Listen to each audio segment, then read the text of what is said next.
कहते हैं कि आस्था पर मजहब का जोर नहीं चलता। अक्सर आपने हिंदू धर्म के लोगों को भी रोजा रखते हुए देखा होगा। कुछ लोग कुछ मन्नत मांगते हैं और उसे पूरा करने के लिए, उसकी पूर्ति के लिए वो रोजा रख लेते हैं। मजार पर भी आपने कई लोगों को चादर चढ़ाते हुए देखा होगा। ईद पर हिंदू भाई बहनों को मुस्लिम भाई बहनों के घर जाते हुए भी देखा होगा, जो भाईचारा का संदेश भी देती है। वैसे ही लोक आस्था का पर्व महापर्व छठ पूजा जाति और धर्म जैसे दायरों में नहीं बनती। बिहार के सबसे बड़े महापर्व छठ पूजा को कई मुस्लिम परिवार भी पूरे श्रद्धा के साथ मनाते हैं, जैसे कि पटना, भागलपुर, दरभंगा, मुजफ्फरपुर, सहरसा, भोपाल, खगड़िया और भी बहुत से ऐसे जगह है। वैसे ये कोई नई बात नहीं है, बल्कि सदियों से चली आ रही है, जहां कुछ लोग अपने मन्नतों को पूरा करने के लिए इस व्रत को रखते हैं। वहीं यहाँ के लोग का आज भी ये मानना है कि जात पात, हिंदू मुस्लिम के बीच का ये जो द्वेष है वो कुछ लोगों द्वारा फैलाई जाती है। आपस में भाईचारा बनाकर रहने से बेहतर और कुछ भी नहीं है। और त्योहार का तो मतलब यही होता है कि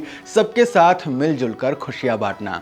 बिहार के लोगों के लिए दीपावली का पर्व तो मुख्य होता ही होता है, लेकिन उनके लिए छठ का पर्व कुछ और ही होता है। छठ का पर्व, या यूं कहें, ये एक महापर्व की तरह होता है। छठ पर्व शुरू होने से 2-3 महीने पहले से ही इसकी शुरुआत हो जाती है। जैसे जैसे दिन नजदीक आता है, उत्साह और ज्यादा बढ़ने लग जाता है। छठ का महत्व आप इस बात से अंदाजा लगा लीजिए कि कुछ लोग गांव अगर दिवाली पर ना पहुंच पाए, लेकिन छठ पर जाना उनका कंपलसरी है। छठी मैया के बारे में कथा है कि ये ब्रह्मा जी की मानस पुत्री हैं और सूर्य देव की बहन है। छठ मैया को संतान की रक्षा करने वाली और संतान सुख देने वाली देवी के रूप में शास्त्रों में बताया गया है, जबकि सूर्य देव अन्न और संपन्नता के देवता हैं। इसलिए जब रवि और खरीफ की फसल की कटाई होकर आती है, तब छठ का पर्व मनाया जाता है और सूर्य देव का आभार प्रकट किया जाता है। अगर आप भी छठ पर्व मनाते हैं तो कुछ बात है जो आपको ध्यान में रखना चाहिए। छठ पूजा में प्रसाद का काफी महत्व होता है। खास तौर पर बांस के सूप में छठ के प्रसाद को सजाकर पूजा किया जाता है।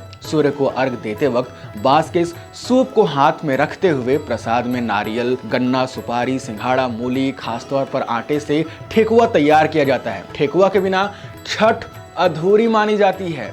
इसलिए व्रत खरना के दिन घर वालों के साथ मिलकर छठी मैया को चढ़ाने के लिए ठेकुआ बनाते हैं। ठेकुआ बनाने के लिए भी आटे का शुद्ध होना बहुत जरूरी होता है। कई जगह पर लोग गेहूं की पहली फसल आने पर उस गेहूं के आटा का ठेकुआ बनाते हैं। छठ पूजा के एक दिन पहले नहाय खाए होता है। इस दिन व्रती स्नान ध्यान करके कद्दू भात का सेवन करती हैं। छठी व्रत को नहाय खाए के दिन शुद्ध और सात्विक भोजन ग्रहण करना होता है। इसी के साथ इसी दिन जब छठी व्रती भोजन कर लेती हैं, तभी घर के अन्य सदस्य भी भोजन करते हैं। छठ पूजा के दूसरे दिन को खरना कहते हैं। इसी दिन व्रती महिलाएं स्नान के बाद चावल और गुड़ का खीर बनाकर खरना माता को अर्पित करती हैं। शाम को पूजा के बाद घर के सभी सदस्य पहले खरना का प्रसाद ग्रहण करते हैं, फिर भोजन करते हैं।